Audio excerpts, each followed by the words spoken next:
Olá, meus amigos, olá, minhas amigas, concurseiros e concurseiras, sejam muito bem-vindos para a nossa quarta videoaula de Direito Constitucional. É um prazer enorme estar aqui com vocês novamente e eu espero que vocês já tenham avançado um pouquinho mais na leitura da Constituição, que, como eu disse, é fundamental para a aprovação no concurso. Com a leitura da Constituição, vocês certamente terão um aproveitamento muito melhor na prova. Leiam uma, duas, três, quantas vezes conseguirem. Hoje, na nossa quarta aula, nós trataremos de um tema também doutrinário muito importante, as concepções da Constituição. Antes, no entanto, nós traremos aquela breve revisão, como prometido aos senhores. Na aula passada, estudamos o constitucionalismo, e eu disse aos senhores que o constitucionalismo nada mais é do que o estudo da evolução histórica do direito constitucional se antepondo ao poder absoluto. Falamos do constitucionalismo antigo, do constitucionalismo clássico, do constitucionalismo moderno, contemporâneo e do futuro. Disse aos senhores que o mais importante para o concurso público é o constitucionalismo contemporâneo, que está ligado ao neoconstitucionalismo. Não se esqueçam que talvez a característica mais importante presente entre aquelas que foram apresentadas é a dignidade da pessoa humana, fundamento de todas as outras características e fundamento de uma série de direitos, de uma série de interpretações constitucionais que são feitas atualmente. Falei também da importância do constitucionalismo do futuro e dos 7 valores que foram apresentados. Vocês não devem esquecer que no constitucionalismo antigo nós tínhamos o Estado hebreu, o Estado grego, o Estado romano e inglês. No constitucionalismo clássico também muito importante lembrar da experiência americana e da experiência francesa.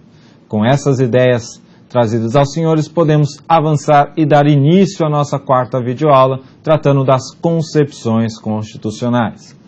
Quando se fala em concepções constitucionais, está ligado a uma classificação ou uma tentativa de se conceituar a Constituição. É lógico que quando a gente tenta fazer essa classificação ou conceituar, surgem diversos critérios. E aqui nós utilizaremos o critério que é mais comum, que é o critério que a doutrina prefere apresentar e os examinadores preferem questionar nos concursos públicos. Por isso, nós vamos dizer que as concepções constitucionais são basicamente 3 e uma quarta que vem ganhando força atualmente. Quais seriam elas? Concepção em sentido sociológico, concepção em sentido político, concepção em sentido jurídico e a concepção denominada de Constituição aberta. Vamos estudar então cada uma delas. A primeira, concepção em sentido sociológico. Seu maior expoente, ou aquele que defende essa concepção no sentido sociológico, é Ferdinand de Lassalle, e ele enuncia que dentro de um Estado nós temos uma Constituição real, uma Constituição efetiva e uma Constituição escrita. Se essa Constituição escrita ela não corresponder a essa Constituição real, ela não passa de um mero pedaço de papel. Tá? É muito importante vocês fixarem isso. Dentro de um Estado, nós temos uma Constituição real, uma Constituição efetiva, que decorre dos fatores reais de poder.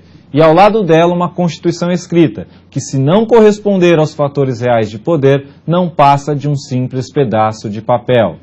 A frase importante para identificar essa doutrina do Ferdinand de Lassalle é que a Constituição real e efetiva decorre dos fatores reais de poder. E é essa frase que vocês vão ter que levar para o concurso. Professor, preciso também saber o nome do doutrinador que traz esse sentido, que defende essa concepção? Sim, é fundamental. É objeto de questionamento em alguns concursos públicos. Qual o nome do responsável por defender aquele determinado sentido, por defender aquela determinada concepção. Então é fundamental que vocês levem para a prova quem é o responsável por esse sentido, quem é o responsável por essa concepção. Logo em seguida nós temos a concepção constitucional em sentido político, e o seu defensor é denominado de Carl Schmitt. O que esse defensor, o que esse sentido traz de conhecimento para nós? Ele diz que a Constituição que vale, a Constituição válida, é aquela que decorre de uma decisão política fundamental. Lembre-se, sentido político, decisão política fundamental é a ideia de Carl Schmitt. Ele difere Constituição de leis constitucionais. O que isso quer dizer? Para ele, dentro de uma Constituição, nós temos alguns assuntos que são materialmente constitucionais e, ao lado, nós temos leis constitucionais. Esses assuntos materialmente constitucionais, decorrentes de uma decisão política fundamental, seriam 3, basicamente: direitos e garantias individuais, estrutura do Estado e organização dos poderes. Anote aí: direitos e garantias fundamentais, estrutura do Estado e organização dos poderes. Todos decorrentes de uma decisão política fundamental. Tudo que estiver fora desses 3 itens que eu disse aos senhores são apenas leis constitucionais. Estão contidas na Constituição, mas não decorrem de uma decisão política fundamental. Professor, tem um exemplo prático disso na nossa Constituição atualmente? Sim, existe. Nós temos, por exemplo, no artigo 5º, direitos e garantias individuais, ligados a uma decisão política fundamental. No entanto, no artigo 242 da Constituição, nós temos um dispositivo que trata do Colégio Dom Pedro II no Rio de Janeiro. Claramente, isso não está ligado a uma decisão política fundamental. Claramente, não está ligado a direitos e garantias individuais, à organização do Estado ou a estrutura dos poderes, a estruturação do Estado ou a organização dos poderes. Não tem relação esse dispositivo. Por isso, seria apenas uma lei constitucional. A terceira corrente, sentido jurídico, e é a corrente que prevalece, é o sentido que é válido atualmente. Esse sentido é defendido por Hans Kelsen e Konrad Hess. E o que enuncia esse sentido? Que a Constituição é um conjunto de normas escritas. Basicamente é essa a ideia que traz. No entanto, é feita uma divisão, tá? E o que diz essa divisão? Que esse sentido jurídico é dividido em lógico jurídico e jurídico positivo. Muita atenção aqui. Essa concepção, nesse sentido e com essa divisão, serve também para fundamentar uma série de doutrinas no direito constitucional. E o que enuncia esse sentido, dentro do sentido jurídico, o aspecto lógico-jurídico? Ele enuncia que a Constituição, nesse sentido lógico-jurídico, é a norma hipotética fundamental. Anotem aí, no sentido lógico-jurídico, é a norma hipotética fundamental. Professor, não entendi. Então vamos dissecar essa frase para que vocês possam verificar o que significa cada uma das partes dela.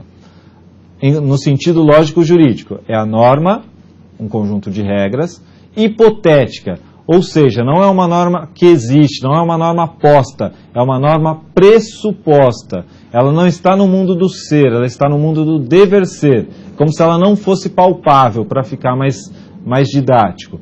É uma norma hipotética fundamental. E fundamental por quê? Porque dá o fundamento da Constituição. Então, essa concepção no sentido lógico-jurídico é a norma hipotética fundamental, porque não é uma norma posta, é uma norma pressuposta e traz o fundamento da Constituição, o fundamento do Estado. Já no sentido jurídico positivo, é mais fácil. Enuncia-se apenas que é o conjunto de regras, é o conjunto de normas contidas dentro do texto constitucional. Essa concepção, nesse sentido jurídico, ela é muito importante porque ela traz a ideia também de força normativa. Ela reforça aquela ideia de força normativa da Constituição. Tá? Por que reforça essa ideia? Quando eu digo que ela é uma norma hipotética, que não é uma norma posta, é uma norma pressuposta, ela explica alguns questionamentos. Qual seria o questionamento? Se um indivíduo pergunta por que eu devo obedecer uma determinada lei, a resposta será: você deve obedecer uma determinada lei porque a Constituição assim o determina. Mas se esse mesmo indivíduo pergunta por que eu devo obedecer à Constituição, a resposta está dentro da força normativa e nesse sentido lógico jurídico. Por quê? Eu devo obedecer à Constituição, eu devo obediência ao texto constitucional em razão da existência de uma norma hipotética fundamental, que não é uma norma posta, é apenas uma norma pressuposta. Tá? É muito importante que vocês fixem isso. Eu vou repetir para ficar mais claro. Se alguém pergunta por que eu devo obedecer à Constituição, a resposta é que eu devo obediência ao texto constitucional em razão desse sentido lógico-jurídico, em razão de existir uma norma hipotética fundamental que determina que eu obedeça à Constituição Federal. Com isso, podemos avançar e chegar na concepção que diz da Constituição aberta. Essa concepção, esse sentido, é um sentido que vem surgiu há pouco tempo, mas ele vem ganhando força, sobretudo em razão da interpretação constitucional que vem sendo feita atualmente. E como que se dá essa interpretação constitucional atualmente? Vamos entender. Constituição aberta, porque permite que a sociedade, permite que os indivíduos possam participar dessa interpretação constitucional. Esse é o primeiro aspecto. E o segundo, e talvez mais relevante, significa afirmar que a sociedade tem direito de interpretar aquela Constituição de acordo com o seu tempo. Isso garante a força normativa da Constituição, porque se eu interpreto a Constituição de acordo com o meu tempo, uma outra geração vai ter a oportunidade de interpretar a Constituição à maneira dela, sem que a Constituição perca a força normativa. Então, só para ficar mais claro, Constituição aberta porque permite a participação da sociedade, porque a sociedade tem direito, aquele grupo tem direito de interpretar a Constituição de acordo com o seu tempo e os seus interesses. Tá? É lógico, sem cometer abusos. E isso reforça a força normativa, porque uma nova geração não precisa romper com o texto constitucional. Ela apenas precisa dar uma nova interpretação de acordo com o seu tempo. É muito importante conhecer essas concepções. A que prevalece, como eu já disse, é a concepção no sentido jurídico, que é a mais importante que vocês levem para o concurso. Sobretudo a ideia de lógico jurídico e jurídico positivo. Assim, já estamos aptos a responder alguns questionamentos, só fazendo a ressalva para os senhores que muitos dos questionamentos que a gente já viu nas outras aulas e que veremos hoje são tirados de provas de um nível muito alto, provas da magistratura, provas do Ministério Público. No entanto, a tendência é que elas se repitam em provas de outros concursos públicos, por isso que nós trazemos elas para os senhores. É importante também que vocês tenham em mente que vocês já estão aptos a resolver questões complexas com essa videoaula, com a leitura da Constituição e com o estudo da doutrina. Vamos à primeira questão. Na concepção sociológica, não existe distinção entre a Constituição real e a Constituição efetiva. É claro que essa resposta está errada. Eu disse aos senhores que, segundo Ferdinand Lassalle, existe uma Constituição real e uma outra Constituição escrita. Se a Constituição escrita não corresponder à Constituição real, não corresponder aos fatores reais de poder, ela não passa de um pedaço de papel. Por isso, essa questão está incorreta. A segunda, a concepção lógico-jurídica enuncia que normas constitucionais são o que está positivado em uma Constituição. A resposta aqui é igualmente errada. E por quê? A concepção lógico-jurídica trata da norma hipotética fundamental, que é uma norma pressuposta, não é uma norma posta. Por fim, o terceiro questionamento, o principal expoente da concepção política é Carl Schmitt. Essa questão caiu no Ministério Público, tá? Por isso está aqui para os senhores. Questionava exatamente quem era o principal expoente de uma das concepções. Aqui está correto, é o Carl Schmitt, enquanto na sociológica é o Ferdinand Lassalle e na jurídica é o Conrad Hess e o Hans Kelsen. Com isso nós terminamos mais uma videoaula. Espero que vocês estejam compreendendo os temas que estão aqui sendo tratados. Fica aqui uma palavra de incentivo. O impossível é o possível que não foi tentado. Então tentem, não deixem de tentar, que vocês vão conseguir o objetivo dos senhores. Está aqui o meu e-mail, se vocês tiverem dúvidas podem enviar. Sigam-me no Twitter. Um grande abraço, bons estudos e boa sorte.